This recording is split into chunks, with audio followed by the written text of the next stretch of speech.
This meeting is being recorded. Welcome back, everyone, to the Brian Crombie Radio Hour on Saga 960. So one of the speakers at this conference coming up this week is Kate Broddick, who is the chief coach, she calls herself, of the Kate team, which is in Brantford and Norfolk. And she's joined us now. Kate, welcome to the show. How are you? I'm good, thank you. How are you doing? Very well. So number one, tell me a little bit about your team and what you're speaking about at this conference. Okay, so I have the Kate Broddick team. Revel Realty is the brokerage, and we're in Brantford and we're in Norfolk, and we have been the #1 team and the #1 realtor in Brantford and Brant County since 2015. Excellent. Congratulations. Thank you. So we've actually we started out as a small team of about 4 agents and a couple of administrators, and over the last almost 8 years now, we've grown to a dynamic team of 24. With a couple more agents that are currently in their courses that will be joining us later on. So we've definitely grown in size and coverage across Brantford to Norfolk County. So yeah, we have a great team. And just in case any of my listeners don't know where Brantford and Norfolk County is, tell us where you're located, please. So we're kind of Brantford and Brant County. We're kind of nestled between, if I was to say major cities, would be Hamilton and Cambridge. In more of the west end of Ontario or southwestern Ontario. And then Norfolk County is just straight shot right down Highway 24 from Brantford, which would be about 25 minutes. And then you enter Simcoe. So excellent. I actually have some heritage in your community. My great uncle was the member of provincial parliament from Brant and was Premier of Ontario in 1943. And his son, my second cousin, was one of the longest serving MPPs in the Ontario legislature and leader of the Liberal Party and treasurer of the government of Ontario during the David Peterson era. And his daughter was the member of parliament from the area, Jane Stewart, Bob Nixon, and Harry Nixon. And I go visit them every once in a while in St. George and in Paris, where my second cousin Bob Nixon is currently residing.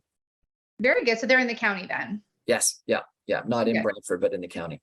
And they have a beautiful heritage home that my great grandfather built in St. George. Wow, wonderful. It is. It's fantastic. So tell us a little bit about what your topic is at this conference that's coming up this week.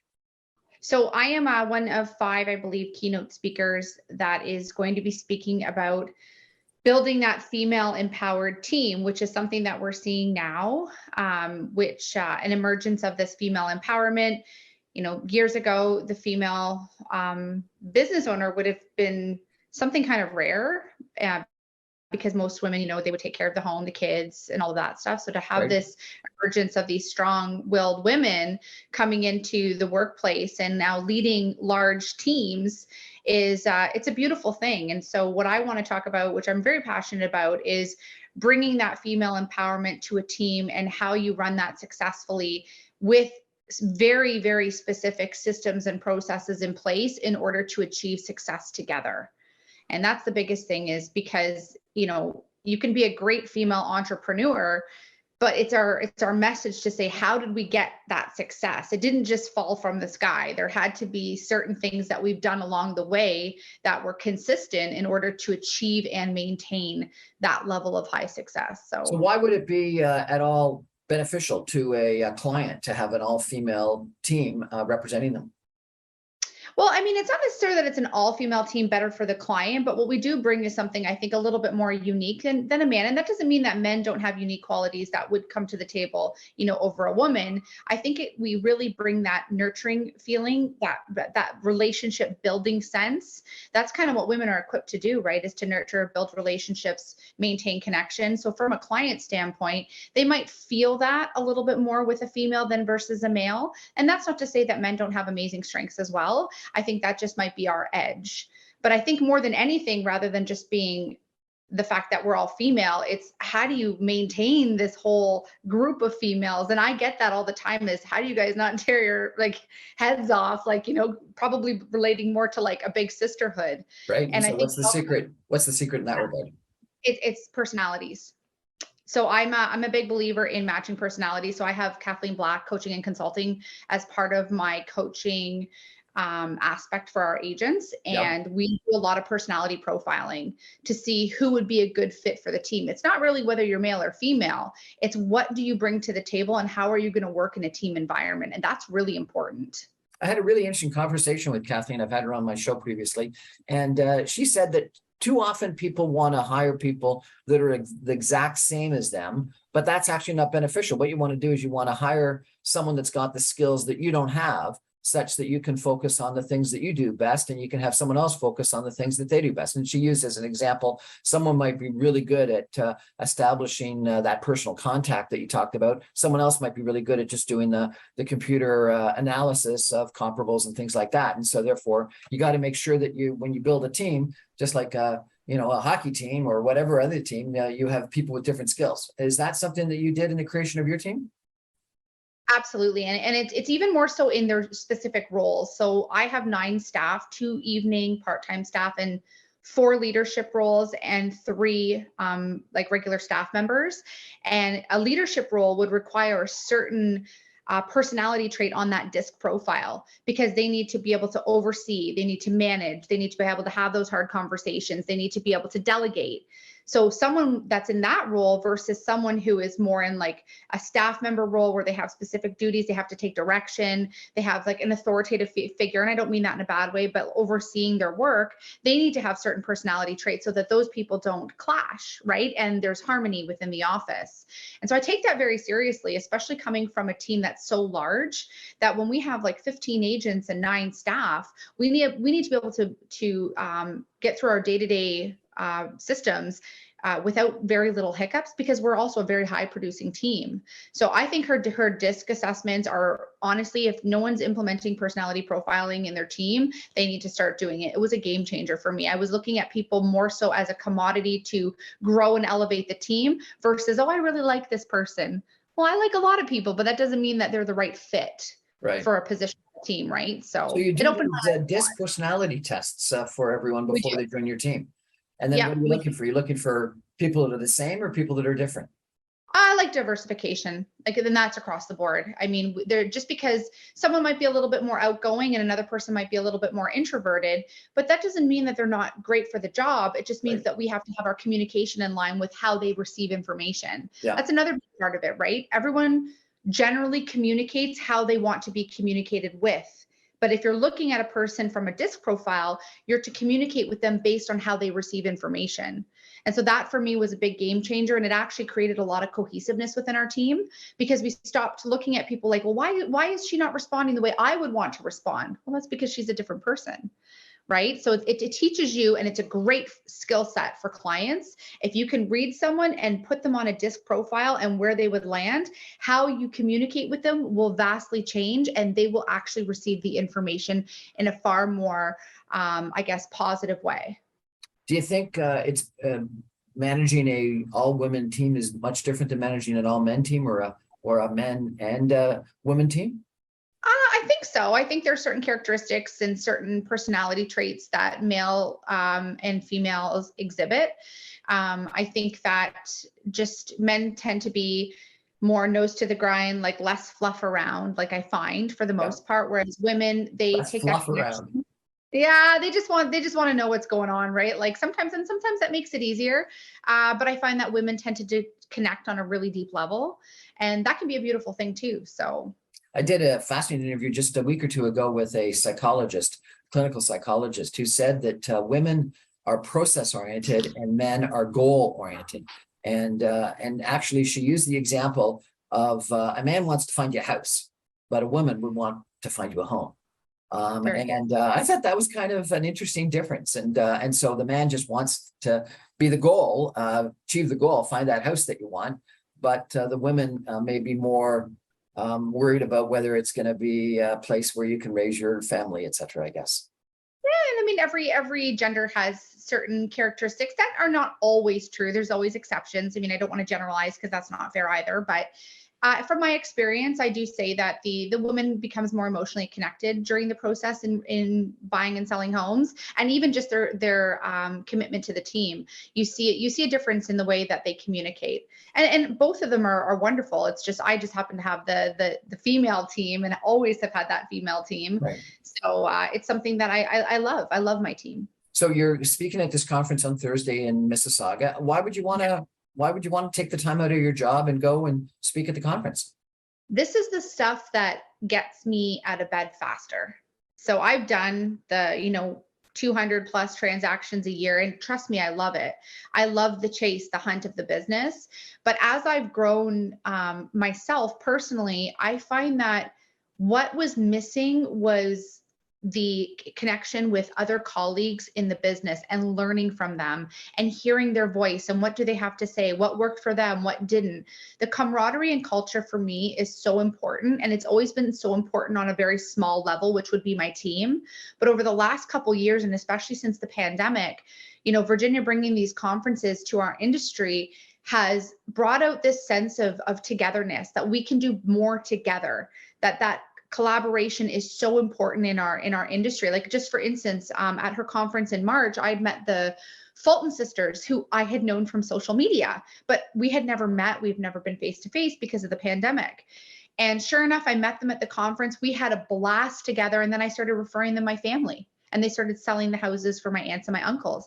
And I knew that when I passed them that business, they were going to take care of them, because I got to know them on more of a personal level, and I knew that they would shine with my family.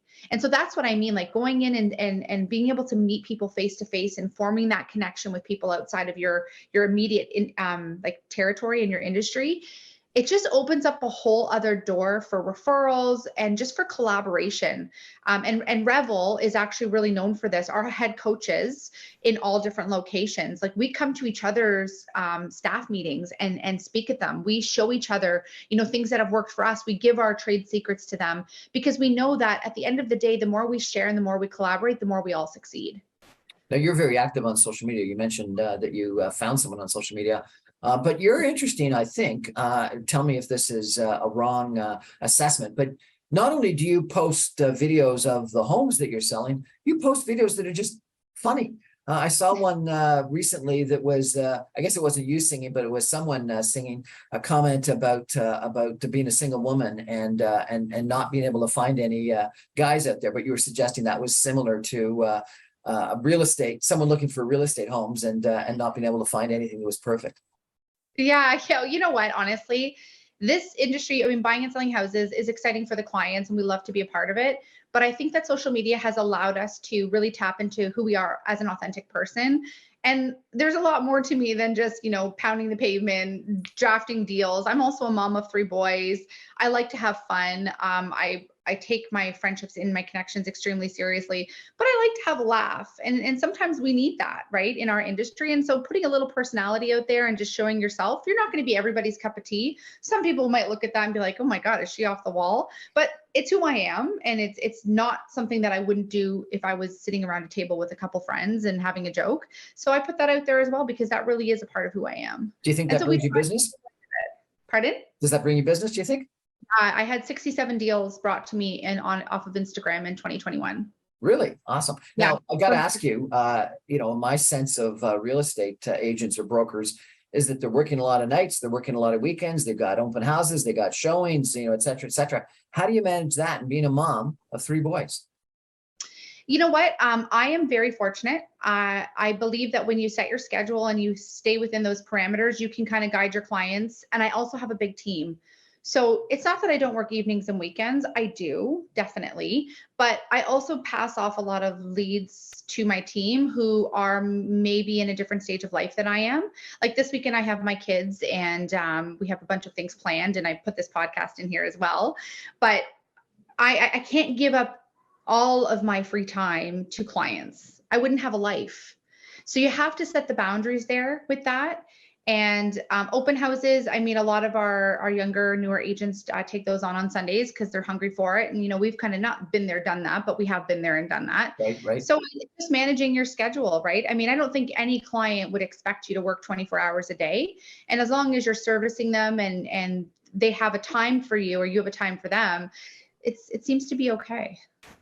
I have a lot of support too. Well, that's great. So let's talk about Brantford for a second, if we could, in the market. I think that the statistics said that during the pandemic, a lot of people moved out of Toronto or moved out of the sort of the greater Toronto area. And it was Brantford, Cambridge, Kitchener, London, even Parry Sound and Barrie and places east of the city that had some of the biggest increases in housing prices as people were, choosing to move out of congested downtown Toronto. They didn't have to commute into the city anymore, and they went to more suburban locations. Did you encounter that in Brantford? And has it turned around? And have you had a bigger decline as people have now gone back to work? I would say we definitely saw a mad rush. I think that it wasn't just Brantford, like you were saying. People were driving until they could afford a home. And that was, they were hitting up the major highways. I mean, I can tell you this, in January, I had a couple listings in Hamilton, Ancaster, Brantford, St. George, and Cambridge. So right down the highway. And we had buyers literally booking showings for all houses that were about an hour apart. So when I say they were driving until they could afford a home, because the inventory was so low, they were driving until they could afford a home. Really? Driving until they could afford a home? Yeah. That's so as far away from home as possible. Yeah. So but now we're seeing a bit of the opposite, but think of the differences now in our economy versus in 2020. Inflation is at its all-time high. Gas prices are at its all-time high. Groceries are at an all-time high. Prices in the GTA have come down. So the only reason why I believe people were leaving the GTA was for affordability. Because if they work there, their family's there, and their life is in Toronto, why would they want to spend time commuting? And now with higher gas prices, higher grocery prices, and just the cost of inflation in general, we're seeing less. It's not that we're not seeing it at all, but we are seeing less people come here because now that they can afford something closer to the GTA. And now that, if they were to drive to Brantford, Brant County and beyond, they're spending more on gas, more wear and tear on their car. Those things also play into why they would or wouldn't leave the GTA as well. Okay. So. But Brantford's got a lot going for it, doesn't it? I've spent some time recently in downtown Brantford, and there's a whole rejuvenation going on. You've got a casino, you've got a new city hall, some condos that are being built right beside it. I think you've got some colleges, Wilfrid Laurier, et cetera, that are moving into downtown Brantford. Do you think downtown Brantford is a place where people may want to live in the future? I think I might have frozen there.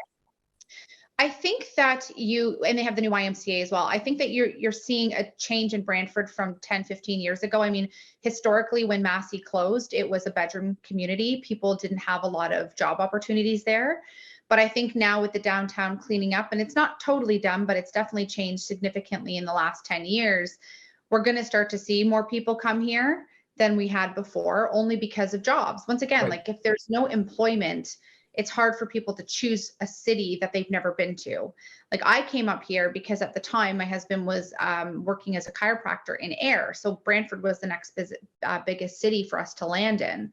But outside of that, we weren't seeing as many people come here unless it was for the housing affordability. Because we're only 25 minutes from Hamilton, 25 minutes from Cambridge, those are larger cities that have more job or employment opportunities. And Brantford was kind of nestled in between. So it was a nice place that you could get a much larger home at a much cheaper price and still be able to do the commute to work without, spending hours and hours in the car or in traffic. So to answer your question, I would say, yeah, Brantford is definitely building up. I have a condo project that's happening within the next couple of months.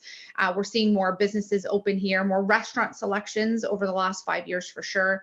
And we're on a major highway. So it is a good commuting town if you work, Hamilton or GTA.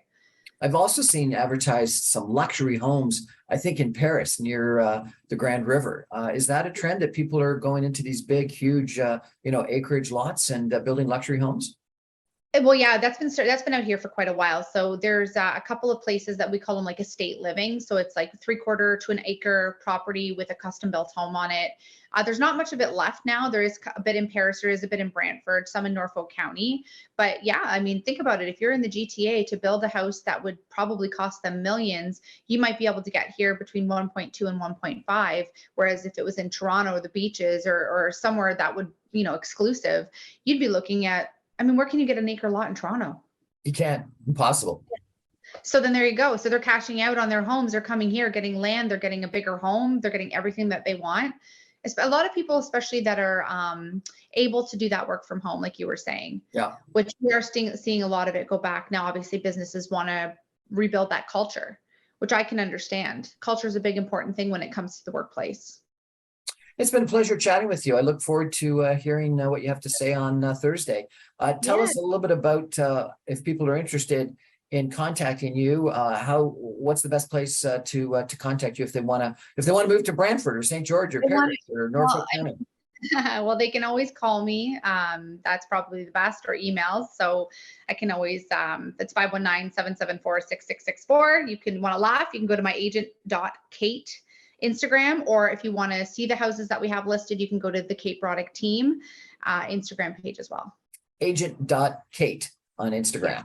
And I'd recommend it just because Kate on a regular basis posts some really fascinating humorous videos. Even if you're not in the market today, it'd be a good way to get up to speed. We're going to take a break for some messages and come back with another one of the speakers at this conference that's happening on Thursday in Mississauga for real estate agents, real estate brokers, people in the real estate business. Stay with us, everybody. Back in just 2 minutes.